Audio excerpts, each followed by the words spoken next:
मधुपुर गांव में कैलाश नाम का एक गरीब किसान था, जो कि समय के साथ ना देने की वजह से उसकी फसल हमेशा बर्बाद हो जाती थी। वो परेशान होकर अपने घर लौट रहा था। तभी एक बूढ़ी औरत उसे देखकर जोर जोर से हंसने लगती है।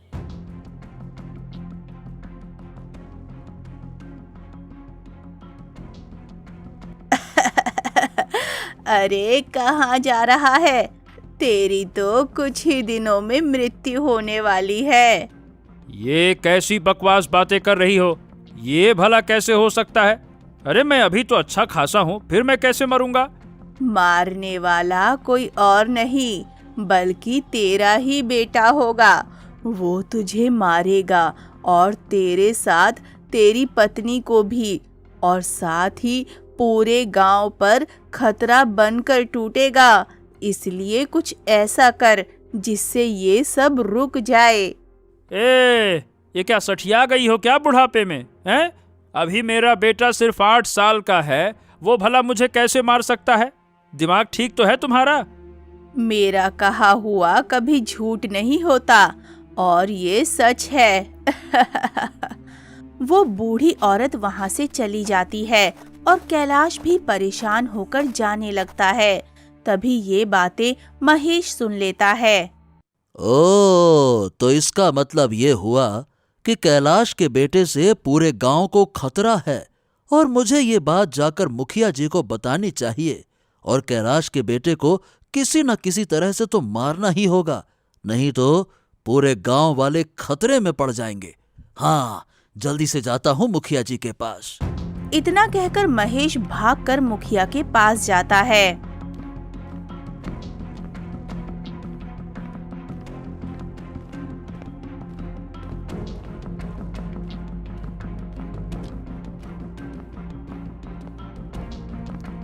मुखिया जी, अरे अरे अरे मुखिया जी, गजब हो गया, गजब। अरे क्या क्या हो गया? सांस तो ले ले, इतना हाफ क्यों रहा है? पहले शांत हो जा, फिर जो बात कहने आया है वो कहना। सांस ले, लंबी लंबी सांस ले। हाँ, अब सुनिए मुखिया जी, कैलाश का जो बेटा है ना, उसकी वजह से हमारे गांव में कहर बरपेगा। मौत का तांडव होगा, तांडव। एक तपस्वी बुढ़िया ने भविष्यवाणी की है, और उसने कैलाश को ये बात बताई है। ओ, क्या बात कर रहा है? क्या वाकई में ऐसी भविष्यवाणी हुई है? ओ, तो फिर हमें इस पर जरूर कोई फैसला लेना होगा। वही तो मुखिया जी, उस एक बच्चे की वजह से हम पूरे गांव वाले मुश्किल में नहीं पड़ना चाहते। चलिए, मैं तो कहता हूँ अभी के अभी उसे मारना चाहिए। ना रहेगा बांस, ना बजेगी बांसुरी। हाँ। ये बात तुम बिल्कुल ठीक कहते हो। चलो अभी चलते हैं। ऐसे ही कई गांव वाले इकट्ठा हो जाते हैं और सभी कैलाश के घर जाते हैं, पर रास्ते में ही कैलाश मिल जाता है। अरे अरे अरे अरे, आप सब लोग यहाँ पे? क्या बात है? इतने परेशान क्यों लग रहे हैं? क्या समस्या है? देखो कैलाश, हमने सुना है कि एक तपस्वी बुढ़िया ने तुम्हारे बेटे की भविष्यवाणी की है, जो कि ये है कि उसकी वजह से तुम्हारी और तुम्हारे पत्नी की भी मृत्यु होगी, और साथ ही साथ गांव में भी सभी की मृत्यु होगी। इस वजह से हम सब ने मिलकर ये फैसला किया है कि तुम्हें अपने बेटे को मारना होगा। क्या? ये आप कैसी बातें कर रहे हैं मुखिया जी? अरे वो मेरा इकलौता बेटा है, इकलौता। उसे मैं कैसे मार सकता हूँ? क्या बात करते हैं आप? हाँ तो ठीक है, अगर तुम्हें अपने बेटे को मारने में दिक्कत है तो हम सब मिलकर तुम्हारे बेटे को मार देंगे। हमें कोई दिक्कत नहीं है, और हम तुम्हारे घर और जमीन पर कब्जा कर लेंगे और तुम्हें गांव से निकाल देंगे। क्या? अरे नहीं नहीं नहीं नहीं नहीं नहीं, ऐसा मत कहिए, ऐसा मत कहिए मुखिया जी। वो मेरी एकमात्र उम्मीद है। अगर आप सब उसे भी ले लेंगे तो हम तो जीते जी मर जाएंगे। हमारा घर परिवार सब कुछ तबाह हो जाएगा, सब नष्ट हो जाएगा। ये फालतू के रोने गाने से कुछ नहीं होगा। जल्दी से फैसला लो, या तो बेटे की कुर्बानी से पूरे गांव का भला होगा या तुम्हारे पूरे परिवार को हम लोग मिलकर मारेंगे। हाँ, मुखिया जी बिल्कुल ठीक कह रहे हैं। हम सब तुम्हारे बेटे की वजह से खतरे में क्यों पड़े भाई? क्यों गांव वालों? हाँ हाँ हाँ हाँ, हाँ। और नहीं तो क्या, हम खतरे में नहीं पड़ना चाहते। और सुनो, हमारा दिल बड़ा है, इसीलिए हम तुम्हें एक दिन का वक्त देते हैं। एक दिन के अंदर तुमने अपने बेटे को खत्म नहीं किया तो इसकी भारी कीमत तुम्हें चुकानी पड़ेगी। याद रखना, ये बात याद रखना। सभी वहाँ से चले जाते हैं और कैलाश परेशान होकर घर पहुँचता है। अरे राम राम राम, अब मैं करूं तो करूं क्या? ये तो बहुत बड़ा संकट बन गया। अगर मैं अपने बेटे को नहीं मारता तो हमारी जमीन और घर सब चले जाएंगे और ऊपर से गांव वाले सब खतरे में पड़ जाएंगे। ये मैं कहाँ फंस गया? अब मैं क्या करूं, कैसे करूं, समझ नहीं आ रहा।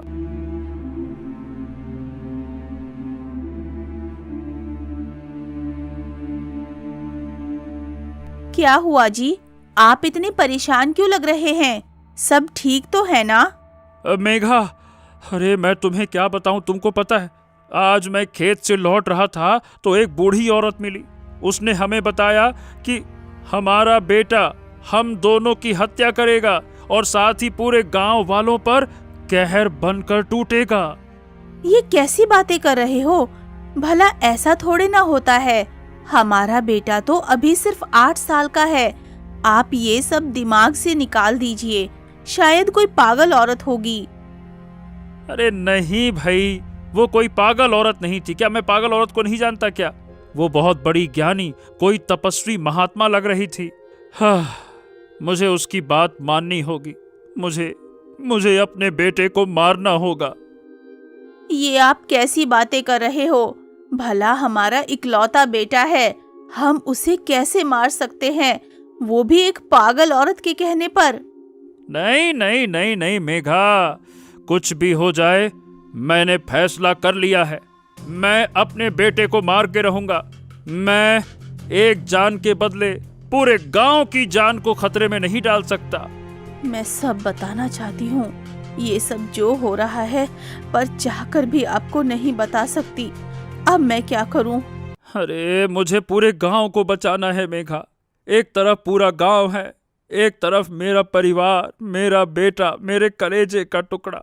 हे भगवान, हे भगवान, ये कैसी दुविधा में डाल दी है भगवान। एक तरफ है मेरा बेटा और एक तरफ है गांव वाले। मैं क्या करूं, किसकी सुनूं, कहां जाऊं, क्या करूं? नहीं जी, ऐसा मत करिए। मैं अपने बेटे के बिना टूट जाऊंगी। मैं उसे बहुत प्यार करती हूँ और इसके बिना नहीं रह सकती। ऐसा मत कीजिए। तुम हिम्मत रखो भाग्यवान, हमारा बेटा। सोचो एक बेटा मरेगा तो ये उसकी मौत नहीं होगी बल्कि बलिदान होगा। उसके बलिदान से हमारा पूरा गांव सुरक्षित होगा। मैं अपने बेटे की हत्या करके चैन से तो नहीं जी पाऊंगा, पर क्या करूं, मुझे ये करना ही पड़ेगा मेघा, करना ही पड़ेगा।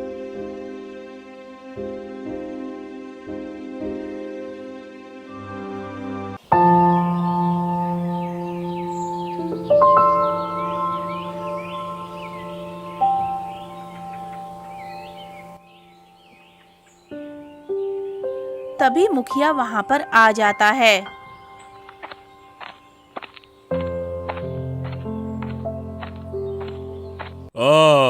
तो कैलाश, आखिरकार तुमने क्या फैसला किया? तुम दोनों अपने बेटे की बलि दे रहे हो या नहीं? साफ साफ स्पष्ट बताओ। मुखिया जी, ये बहुत बड़ी दुविधा है। हमें थोड़ा वक्त दीजिए। हम आज ही अपने बेटे की बलि दे देंगे। बहुत अच्छे, बहुत अच्छे। तो ठीक है, गांव वालों के सामने अपने बेटे की बलि देना, ताकि सभी गांव वाले अपने आंख से देख सकें कि हाँ, इस गांव की सबसे बड़ी मुसीबत खत्म हो गई है। नहीं मुखिया जी, मैं नहीं चाहती कि मेरे बेटे का खून कोई देखे। मैं उसे अकेले में मारना चाहती हूँ, क्योंकि मेरा बेटा बहुत मासूम है और उसकी हत्या का तांडव मैं नहीं चाहती कि गांव के और बच्चे देखकर डर जाएं। ये भी ठीक है। ठीक है, तुम सही कह रही हो, तो तुम अकेले में अपने बेटे की बलि दो। ठीक है। इतना कहकर मुखिया वहां से चला जाता है। देखो मेघा, अगर मैंने अपने बेटे को नहीं मारा तो पूरे गांव वाले हमारे बेटे को भूखे भेड़िए की तरह झपट्टा मारेंगे, नोच खाएंगे उसको। ठीक है, बस मेरी एक बात मान लीजिए। हो, समझ क्यों नहीं रही हो? ठीक, क्या बात है, बोलो, जल्दी बोलो। मैं तुम्हारी सारी बात मान लूंगा, लेकिन बस ये मत कहना कि बेटे को छोड़ना है। अब बोलो। तुम अपने बेटे को मारते वक्त अपनी आंखों पर पट्टी बांध लेना। अगर तुम उसकी हत्या होते हुए देखोगे तो पूरी जिंदगी खुद को दोषी मानते रहोगे।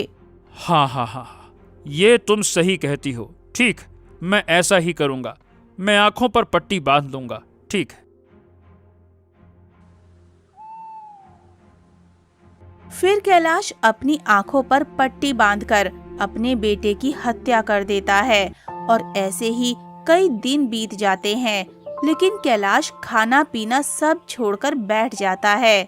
अरे, मैंने ऐसा कौन सा कर्म किया था भगवान, जो मेरे हाथों मेरे ही इकलौते संतान की हत्या हो गई। मैं तो जीते जी मर गया, जीते जी। अब जीने की बिल्कुल इच्छा नहीं है। अरे मुझे उठा लो, मुझको भी उठा लो, मुझको भी उठा लो।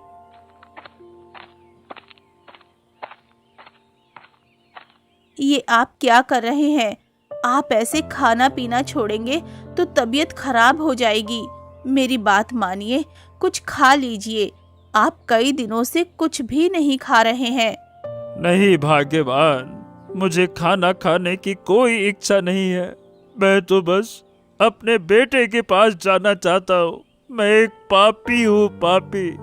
अपने बेटे को मार कर कैसे खाना खा सकता हूँ? नहीं नहीं नहीं नहीं, मुझसे नहीं होगा।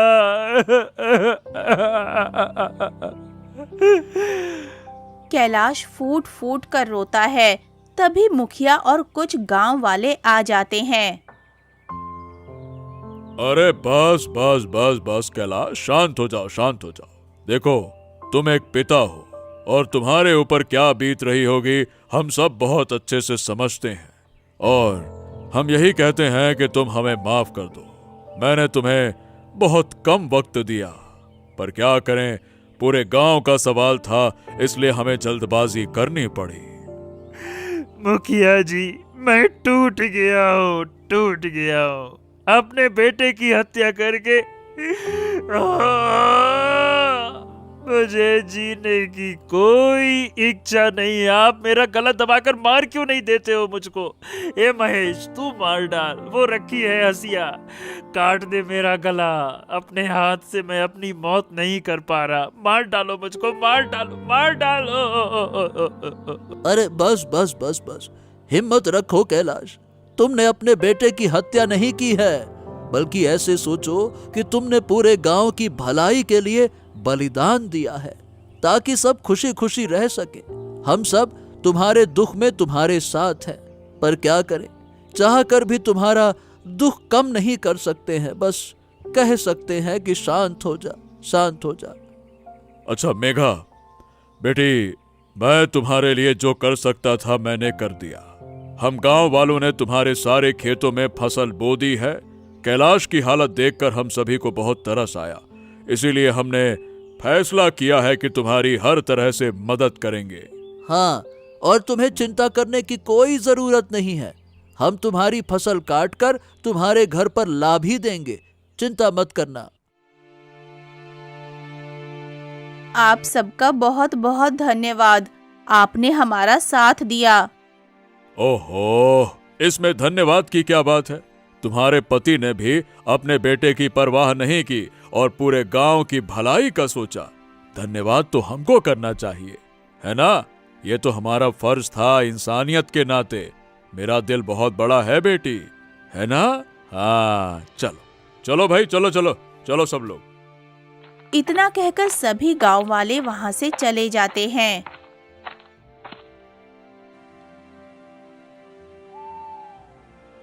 वक्त आ गया है, मुझे अब उससे मिलना ही होगा।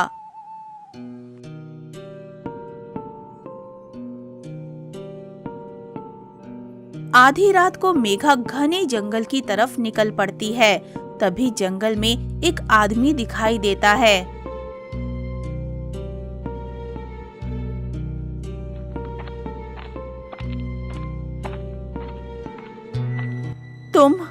तुमने ये क्यों किया मदन?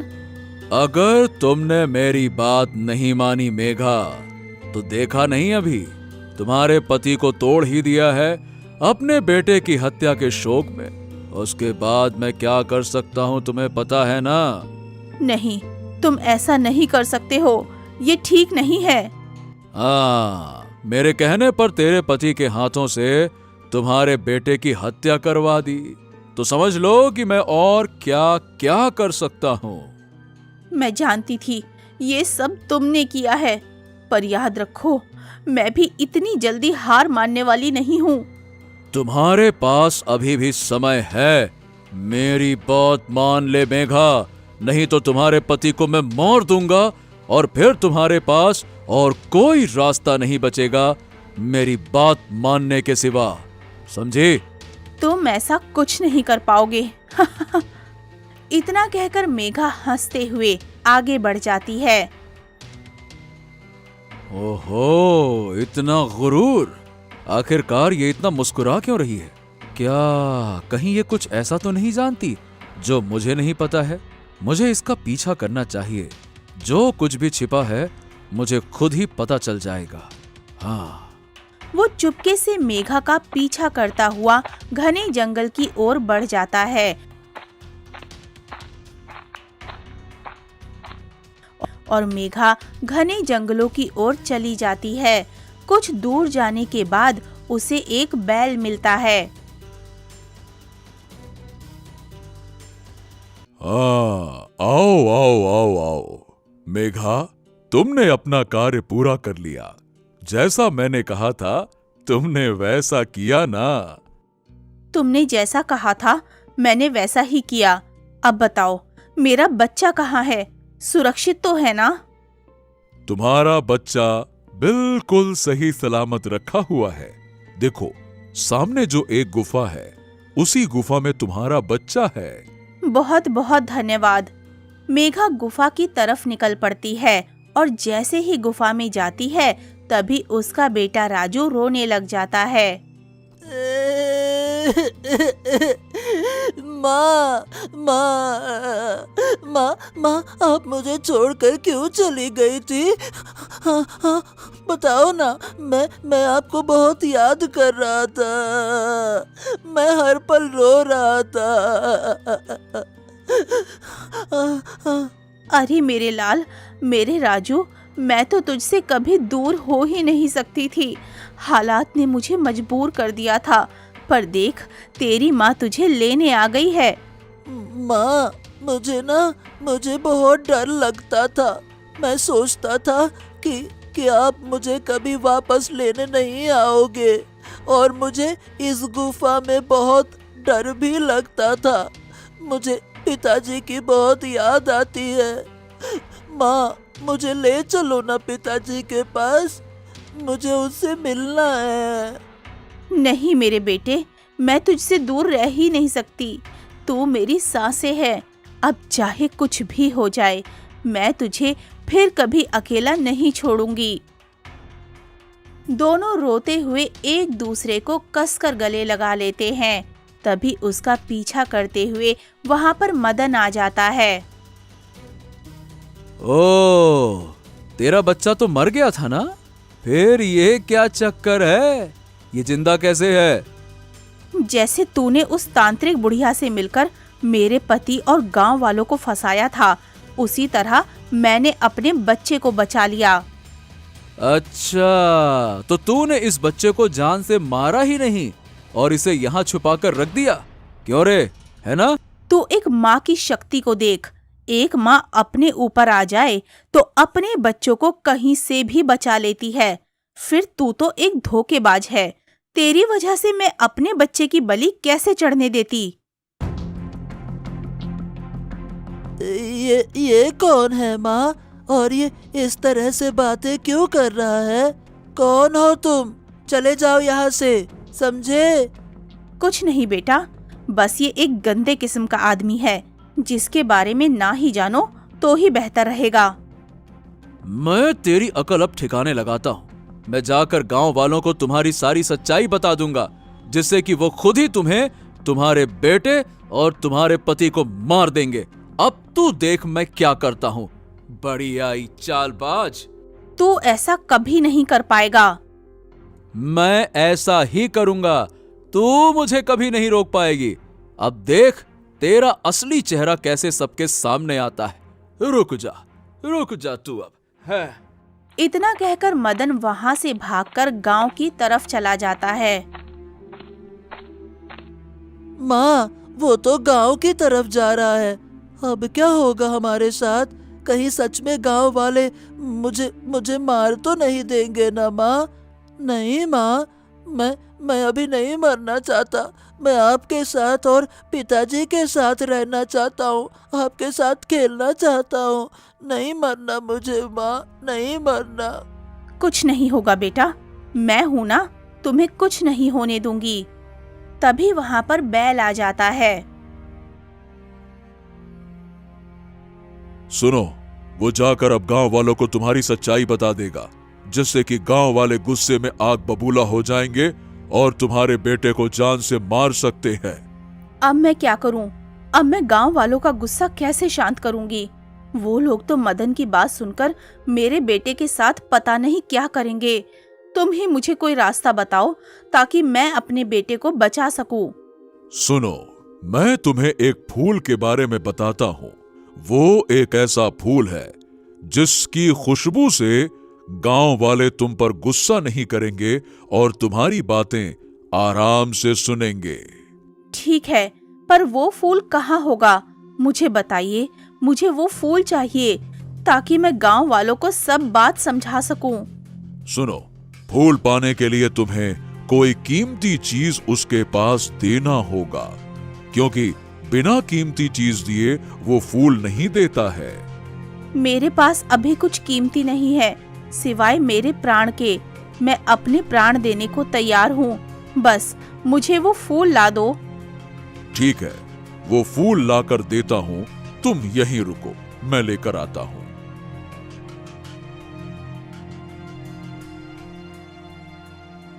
माँ, ये बैल किस फूल के बारे में बात कर रहा था? आखिर ऐसा कौन सा फूल है? बेटा, उसी फूल की मदद से मैं उस मक्कार मदन की सच्चाई सबके सामने ला सकती हूँ। ओह, फिर तो ये बहुत अच्छी बात है माँ। फिर थोड़ी ही देर में वो बैल फूल लेकर आ जाता है। तुम्हें ये फूल कहाँ से मिला है? तुमने क्या बलिदान किया है? तुमने ही तो कहा था कि कोई कीमती चीज लेने के बाद ही ये फूल मिलता है। बताओ, तुमने ऐसा मेरे लिए क्या कुर्बान किया? तुम उसकी फिक्र मत करो, मैंने क्या बलिदान किया है, समय आने पर तुम्हें सब पता चल जाएगा। अभी बस अपने बेटे और अपने पति को बचाने पर ध्यान दो। जाओ। बहुत बहुत धन्यवाद, तुम मेरी बहुत मदद कर रहे हो।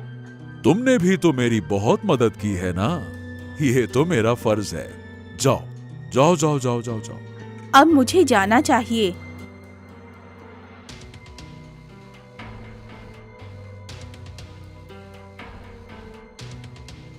माँ, ये बैल कौन था? इसने मेरी जान बचाई और इतने दिनों तक मेरी देखभाल भी की, पर मुझे इनके बारे में कुछ भी नहीं पता। ये कौन है? ये बोलते क्यों हैं हमारी तरह? मैंने और जानवरों को तो नहीं देखा बोलते हुए। बेटा, ये तुम नहीं समझोगे। जब तुम बड़े हो जाओगे तब इसके बारे में सब समझ जाओगे। अब चलो, हमें गांव जाना होगा। मेघा और राजू वहां से निकल जाते हैं। वहीं दूसरी तरफ मदन गांव पहुंच जाता है। अरे सुनो सुनो सुनो, सभी गांव वालों सुनो, ध्यान से सुनो। ये कैलाश का बेटा मरा नहीं है, वो जिंदा है, जिंदा। उसकी पत्नी ने हम सबको धोखा दिया है, क्योंकि उसने अपने बेटे को जिंदा रखा और हमें मौत के तांडव में डाल दिया। इसकी वजह कोई और नहीं बल्कि कैलाश की पत्नी है, पत्नी मेघा, वही इसकी जिम्मेदार है। क्या कहा? उसकी पत्नी ने अपने बेटे को बचा लिया? नहीं नहीं नहीं नहीं नहीं नहीं, उसने साफ साफ धोखा दिया है। इसे हम जीवित नहीं छोड़ेंगे। गांव वालों, अब कोई मौका नहीं दिया जाएगा।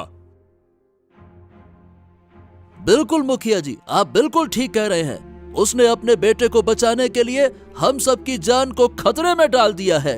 उसे इसकी सजा तो मिलनी ही चाहिए। हाँ बिल्कुल सही। और ऐसी औरत की वजह से हमारे गांव के कितने आदमी मारे जाएंगे, बताओ भला। तभी ये बात कैलाश सुनकर घर से बाहर आता है। अरे अरे अरे, ये तुम लोग क्या कह रहे हो? अरे मैंने तो अपने बेटे को अपने इन्हीं हाथों से मारा था, फिर वो कैसे जीवित हो सकता है? अरे कैसे क्या, सीधी सी बात है कि तुम्हारी पत्नी ने तुमको भी धोखा दिया है। वो अपने बेटे को एक गुफा में छुपा कर रखी थी। मैं अभी उसे देख कर आया हूँ, दोनों लिपट लिपट कर रो रहे थे। बस बहुत हो गया कैलाश, अब इसकी सजा हम देंगे। तुम्हारे बेटे को हम सब मिलकर मारेंगे और तुम्हारी पत्नी को भी इसकी कड़ी से कड़ी सजा देंगे। उसने हमें नहीं बल्कि पूरे गांव को धोखा दिया है। ठीक है साथियों, तो हम सब उसे देखते ही खत्म कर देंगे, वरना पता नहीं हमारे गांव में और कितनों की मौतें होंगी। चलो। तभी मेघा अपने बेटे के साथ वहाँ पर आ जाती है और एक गांव वाला चाकू लेकर दौड़ता है और राजू को मारने की कोशिश करता है। तभी मेघा वो फूल निकालकर उस व्यक्ति के आगे रख देती है। गांव वाले फूल की खुशबू से शांत हो जाते हैं और वहीं रुक जाते हैं। हाँ, ये तुमने क्या किया? हमारे गांव वालों पर तुमने काला जादू किया है क्या? मुखिया जी, शांत हो जाइए। हमने कोई काला जादू नहीं किया। ये इस फूल की खासियत है कि ये गुस्से वाले आदमी को शांत कर देता है। मैं आप सबको एक बात बताना चाहती हूँ। बस अब मैं तुम लोगों की कोई बात नहीं सुनने वाला हूँ। मैं समझ गया हूँ कि तुमने क्यों कहा था कि अपनी संतान की बलि अकेले में देना चाहती हो, ताकि अपने बच्चों को बचा सको, है ना? और हम सबको बेवकूफ बना सको। है ना? नहीं मुखिया जी, ये सच नहीं है।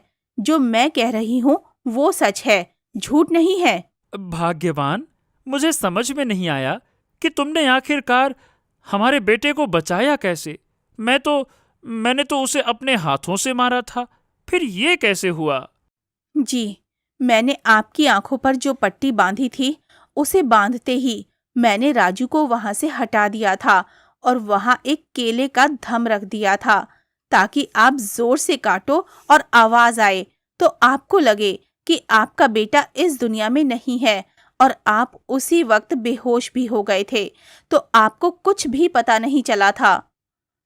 ओह, तो फिर राजू कैसे और कहाँ था इतने दिनों तक?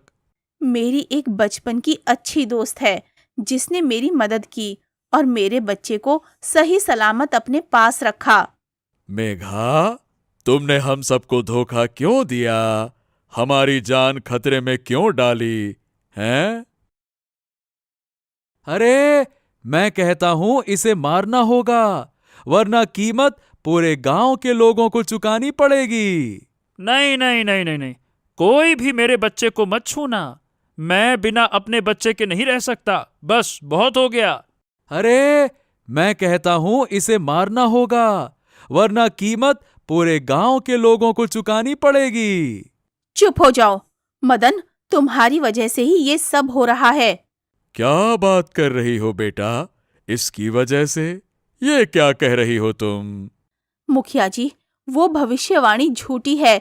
उस बूढ़ी औरत ने मेरे पति से झूठी बातें कही थीं। ये कैसे हो सकता है? वो कभी झूठी भविष्यवाणी नहीं करती है। उस बूढ़ी औरत को ढेर सारा धन चाहिए था। वो तंत्र विद्या करते हुए भी झोपड़ी में रह रही थी और ढेर सारा धन ले लिया था। इसलिए उसने झूठी भविष्यवाणी की, इस मदन की वजह से। अब मैं ऐसा क्यों करूंगा? ये साफ साफ झूठ है, झूठ बोल रही है। झूठ मैं नहीं बोल रही हूँ, तुम बोल रहे हो। ये कई सालों से मेरे पीछे हाथ धोकर पड़ा है। इसने मुझे कहा कि मैं इससे शादी कर लूं, नहीं तो ये मेरे बेटे को जान से मार देगा। मैंने इसकी बात नहीं मानी तो इसने उस बुढ़िया के साथ मिलकर हमारे बेटे को मारना चाहा, ताकि मैं शादी के लिए हाँ कर दूं। अरे तुम्हारी इतनी हिम्मत! मेरी पत्नी के साथ तूने ऐसा किया? मैं तुझे जीवित नहीं छोड़ूंगा। रुक जा, रुक जा। अरे तुम झूठ बोल रही हो। मैंने ऐसा कुछ नहीं किया। रुको। अरे अरे अरे अरे। इतना कहकर मदन वहां से भाग जाता है। अगर ये सच है बेटा, तो तुमने हमें इतने दिनों से क्यों नहीं बताया? क्योंकि उसने मुझे धमकी दी थी। अगर मैंने ये बात किसी को भी बताई तो वो मेरे पति को मार देगा। चलो, इसका भाई जमींदार इसका फैसला करेगा और तुम्हें न्याय दिलाएगा। चलो मेरे साथ, चलो। ओ हो, क्या बात है, क्या बात है। आप इतने सारे लोग एक साथ, बताइए कैसे आना हुआ? जमींदार, आपके भाई मदन ने मेघा के साथ बिल्कुल भी ठीक नहीं किया। हैं? ऐसा क्यों कह रहे हैं मुखिया जी? ऐसा क्या कर दिया मेरे भाई ने? वो मुझ पर गलत नियत रखता था और मुझे शादी करने के लिए मजबूर करना चाहता था। इसीलिए उसने मेरे बच्चे को मारना चाहा। सच है, ऐसा ही किया है उसने, मेरी पत्नी और मेरे बच्चे के साथ। मैं तो जीते जी मर गया था, मेरा कलेजा फट गया था। लेकिन अब मेरी पत्नी की वजह से जीने की एक वजह तो मिली है मुझे। मेरे बेटे के लिए मैं टूट चुका था, लेकिन ये सब तुम्हारे भाई की चाल थी, ये मुझे नहीं पता था। उसे घर से चुपचाप बाहर निकालो, नहीं तो हम लोग घर में घुसकर उसकी जान ले लेंगे। निकालो बाहर उसको। हाँ, कैलाश बिल्कुल ठीक कह रहा है। जल्दी से अपने भाई को घर से बाहर निकालो, बुलाओ उसे। अरे ठीक है। सब लोग शांत हो जाओ, शांत।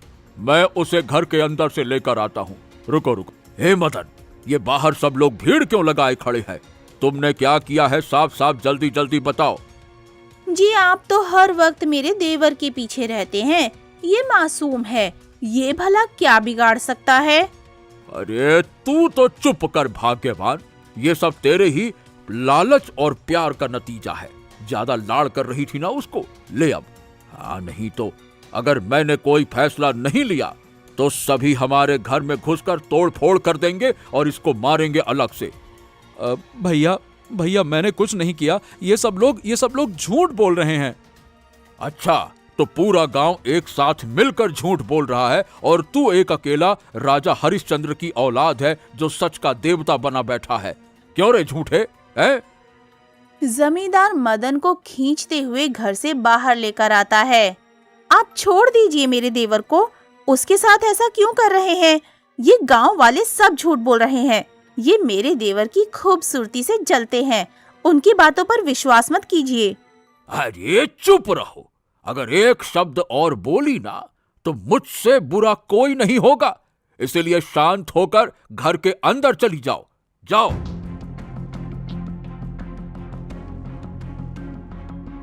अरे तू रुक जा, मैं तुझे अभी जीवित नहीं छोड़ूंगा। अरे तेरी हिम्मत कैसे हुई मेरे परिवार के साथ ऐसा करने की? तेरी तो रुक जा। अरे बस। ठीक है। रुको, शांत। मैं अपने भाई को गांव और घर दोनों से निकालता हूं।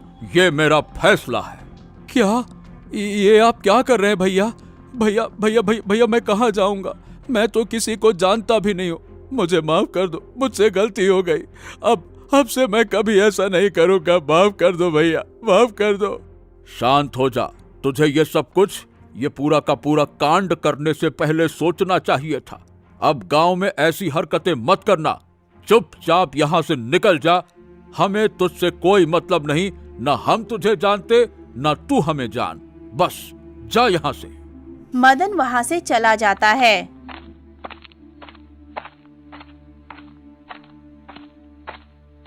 हाँ मेघा बेटा, सुनकर बहुत बुरा लगा। मेरे भाई की वजह से तुम्हें इतना अपमान और कष्ट सहना पड़ा। अब ऐसा कभी नहीं होगा। मैं स्वयं हाथ जोड़कर माफी मांगता हूँ। माफ कर दो अब। हाँ, मान गए मेघा, मान गए। तुम्हारी चालाकी से तुमने अपने बेटे को बचाया और इस नालायक को सजा दिलवाई। वाकई में तुम बहुत चतुर हो।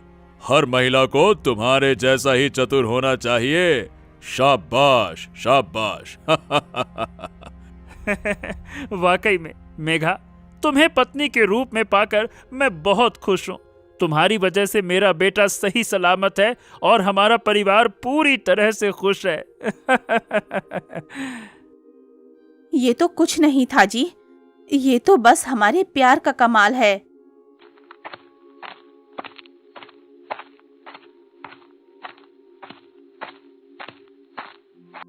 माँ, पिताजी, आप लोग कहाँ गए थे? मैं कब से आपका इंतजार कर रहा था। आप दोनों से अब मैं एक पल भी दूर रहना बर्दाश्त नहीं कर पाऊंगा। पिताजी, पिताजी, आप मुझे कभी भी अपने से अलग मत करना। मुझे यहाँ अच्छा नहीं लग रहा था। मैं तो कब से मम्मी से बोल रहा था कि पिताजी से मिलवाओ मिलवाओ। हाँ बेटे, मुझे माफ कर दे।